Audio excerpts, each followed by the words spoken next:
Hello everyone, welcome back this channel. आज हम बात करने वाले हैं एक्शनेबल क्लेम के बारे में।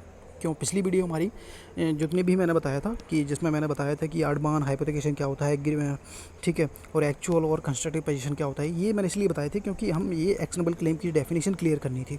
अगर एक एक चीज़ मैं डीपली समझाऊंगा तो वो वीडियो ज़्यादा बड़ा हो जाता है, इसलिए मैंने इनको अलग से समझा दिया था आप लोगों को। ठीक है, आज हम सब समझेंगे एक्शनेबल क्लेम की डेफिनेशन, क्योंकि आज हमारे कुछ जो माइनर से थे वो क्लियर हो चुके हैं, तो इसलिए हम इसका हाइपोथेकेशन वगैरह सब ये क्लियर हो गया हमारा। तो आज हम इसकी डेफिनेशन क्लियर करेंगे भाई कि एक्शनेबल क्लेम होते क्या है। तो इस कन्फ्यूज़न को आज दूर कर देंगे भाई। ठीक है, किसी भी व्यक्ति को कोई कन्फ्यूज़न नहीं होगा और जो भी है वो आपको क्लियर समझ में आ जाएगा, क्योंकि हम एक्शनेबल क्लेम ट्रांसफ़र करेंगे। अभी ट्रांसफ़र तो अभी हम नहीं करेंगे, क्योंकि हमें पहले एक्शनेबल क्लेम समझना है। जब हम ये क्लेम ही समझ जाएंगे उसके बाद ही हम उसको ट्रांसफ़र कर पाएंगे। ठीक है, तो सबसे पहले हम इसको एक्शनेबल क्लेम समझेंगे, जो कि आपकी डेफिनेशन होती है ट्रांसफ़र प्रॉपर्टी में। जो डेफिनेशन क्लॉज होता है उसमें आपको एक्शनेबल क्लेम की डेफिनेशन मिल जाएगी, वही डेफिनेशन ये है। ठीक है, इसमें आपको मैं क्लियर समझा देता हूँ। ठीक है, तो हमारा क्या है, अनियोज्य दावे, इसको हिंदी इंग्लिश में एक्शनेबल क्लेम कहा जाता है। ठीक है भाई, इतना समझ में आता है सबको। से स्थावर संपत्ति के बंधक द्वारा, यानी कि स्थावर संपत्ति से मॉर्गेज द्वारा, या फिर अगर इमूवेबल प्रॉपर्टी होगी तो मॉर्गेज ही करोगे, नॉर्मल सी बात है। ठीक है, और जंगम प्रॉपर्टी है तो आपने क्या किया, गिरवी किया है, और या फिर उसको आप आडमान कर रहे हो, यानी कि हाइपोथेकेशन के द्वारा सिक्योर किया है। ठीक है, इन ऋण से भिन्न आपने कोई ऋण लिया है, यदि वो ऋण किस चीज़ को, सीधी सीधी बात है कि अगर आप एक्शनेबल क्लेम समझ रहे हो तो वो एक ऋण से बहुत ज़्यादा रिलेट करता है भाई। क्या मतलब हुआ कि जहाँ पर ऋण होगा वहीं एक्शनेबल क्लेम अपने आप आ जाता है। जैसे कि यहाँ आपने कोई ऋण लिया बंदे से, इस बंदे से ऋण लिया। ठीक है, अगर आपने प्रॉपर्टी मॉर्गेज कर दी है तो भाई ये तो इमूवेबल प्रॉपर्टी मॉर्गेज हो गई।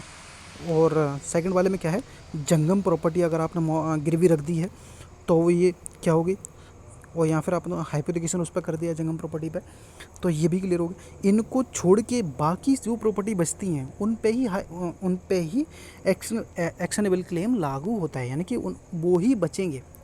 क्लियर, सीधी बात कही जाए तो जो अनसिक्योर डेट होते हैं, जो सिक्योर नहीं होते, ऐसा कर्जा है जो आपने सिक्योर नहीं किया है। ठीक है, सामने वाले को दे दिया कर्ज में जो पैसे दिए हैं, लेकिन वो सिक्योर नहीं है, वही एक्शनेबल क्लेम में आते हैं। और जो सिक्योर हैं वो नहीं आते। सिक्योर कौन कौन से होते हैं, जैसे कि अगर मूवेबल प्रॉपर्टी ट्रांसफ़र की वो सामने वाले को दी है और पैसे लिए बदले में, तो वो गिरवी हो गया, या फिर हाइपोथेकेशन भी हो सकता है। और इमूवेबल प्रॉपर्टी दी है या ज़मीन वगैरह, तो वो बंधक होती है, तो यहाँ भी सिक्योर हो गया और यहाँ भी सिक्योर हो गया। हाइपोथेकेशन में सिक्योर होता ही है। तो भाई तीनों चीज़ें जो सिक्योर वाली हैं, और हम क्या पढ़ रहे हैं कि भाई प्रतिभूत ऋण से भिन्न, यानी कि प्रतिभूत यानी कि ये सिक्योर है, तो अनसिक्योर की बात हो रही है। तो इसको अलग कर देंगे, जो बचा कुचा निकलता है वो अनसिक्योर डेट निकलता है, इसलिए इसको क्लियर हो जाता है कि इनको हटा देंगे। तो हटाना क्या है, इन तीनों चीज़ों को हटा देना है आपको। तो जो आपके पास बचेगा बाकी, वो बचता है अनसिक्योर डेट। ठीक है, अब आगे चलते हैं। इनसे भिन्न कोई ऋण होगा, कर्जा होगा जो सामने वाले को आपने दिया है। किसी ऋण को जंगम संपत्ति है में दावेदार के वास्तविक या फिर कंस्ट्रक्टिव एक्चुअल पोजीशन और कंस्ट्रक्टिव पोजीशन में है भी नहीं, लेकिन उससे जो फ़ायदा होने वाला है उसका दावा उसके पास है कि वो उस पर दावा कर सकता है, इस प्रॉपर्टी से जो भी फ़ायदा हो रहा है वो मेरा उस पर हक होना चाहिए, वो प्रॉफिट मेरा होना चाहिए उस प्रॉपर्टी पे, ये दावा आपको करने का अधिकार है। तो यहाँ पे क्या हो रहा है, आपको उस प्रॉपर्टी पे दावा करने का अधिकार है, भले ही आपके पास एक्चुअल पोजीशन नहीं है, ना ही आपके पास कंस्ट्रक्टिव पोजीशन है, लेकिन जो बेनिफिट हो रहा है उसको आपको लेने का अधिकार है, तो वो भी इसमें आएगा। ठीक है, वो भी इसमें आएगा। अब आगे चलते हैं, क्या कहता है, जैसे सिविल न्यायालय द्वारा रिलीफ लेने के लिए ग्राउंड के लिए प्रदान करने के लिए मानता हो।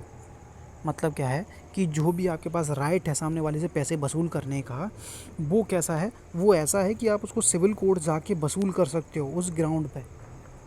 तो वही एक एक्शनेबल क्लेम होता है। एक्शनेबल क्लेम की सीधी सीधी बात है कि ये हो गया हमारा एक्शन।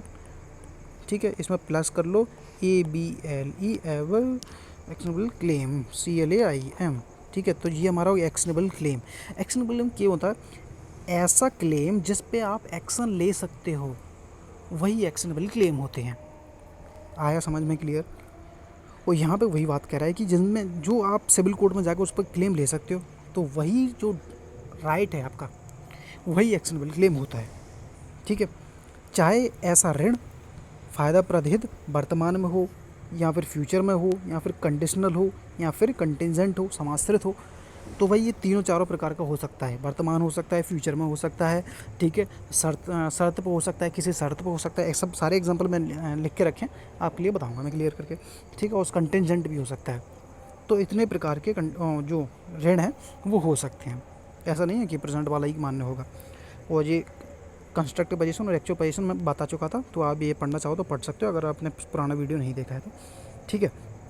ये तो हो गया क्लियर डेफिनेशन। मैं एक बार दोबारा रिपीट कर देता हूँ कि एक्शनेबल क्लेम क्या होता है कि ऐसा कर्जा है जो मॉर्गेज के तौर पे सिक्योर नहीं किया हो, वो होगा एक्शनेबल क्लेम। और अगर वो जंगम संपत्ति है तो हाइपोथिकेशन के द्वारा सिक्योर नहीं किया गया हो, या फिर अगर गिरवी किया है सामने वाले को तो वो भी सिक्योर नहीं किया गया हो। तो जो बचा ऋण होगा, इनसे भिन्न जो बचा हुआ ऋण है वो क्या होगा, वो एक्शनेबल क्लेम कहलाएगा। अगर जंगम संपत्ति में किसी दावेदार के वास्तविक और कंस्ट्रक्टिव पोजीशन में नहीं है, लेकिन फिर उससे जो फ़ायदा होने वाला है उसका दावा उसको करने का अधिकार है।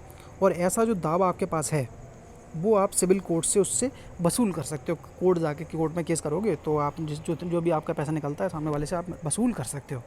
तो इसे ही भाई एक्शनेबल क्लेम कहा जाता है, और इसे हम आगे चल के ट्रांसफ़र भी कर सकते हैं। इसलिए इसको हम ट्रांसफ़र प्रॉपर्टी में पढ़ते हैं, क्योंकि इसको ट्रांसफ़र किया जा सकता है, ठीक है। तो ये एक्शनेबल क्लेम की डेफिनेशन क्लियर हो जाती है। फिर भी आप यहाँ पे मैंने एक इजी सी डेफिनेशन लिख के रखी है, अगर आप पढ़ना चाहो तो पढ़ सकते हो। यहाँ पे थोड़ी ये लोग अजीब टाइप तरीके से लिखते हैं, ठीक है। मैं यहाँ पे वर्तमान फ्यूचर तीनों शर्तें डाल के रखी हैं भाई, कंटीजेंट वगैरह, तो आप यहाँ पर पढ़ सकते हो। जैसे कि एग्जाम्पल लेते हैं कि लॉटरी टिकट, जो लॉटरी का टिकट होता है एक्शनेबल क्लेम के रूप में देखा गया है। जैसे कि केरल हाई कोर्ट के सामने एक मामला आया था जिसमें लॉटरी के टिकट की बिक्री को पर चर्चा हुई, और जिसमें कहा गया था कि कोर्ट ने गुड्स की बिक्री नहीं है, यानी कि कोर्ट ने कहा कि यहाँ पे गुड्स की बिक्री नहीं होती, कोई सामान वगैरह नहीं है, बल्कि लॉटरी टिकट खरीदने वाला पुरस्कार की राशि एक कंडीशनल होती है कि जीत जाओगे तो मिलेगा, अधिकार प्राप्त करता है, ऐसा पैसा खरीदार के पास नहीं होता, इसलिए यह अधिकार एक्शनेबल क्लेम की परिभाषा में आता है। तो ये एक एग्जांपल था छोटा मोटा।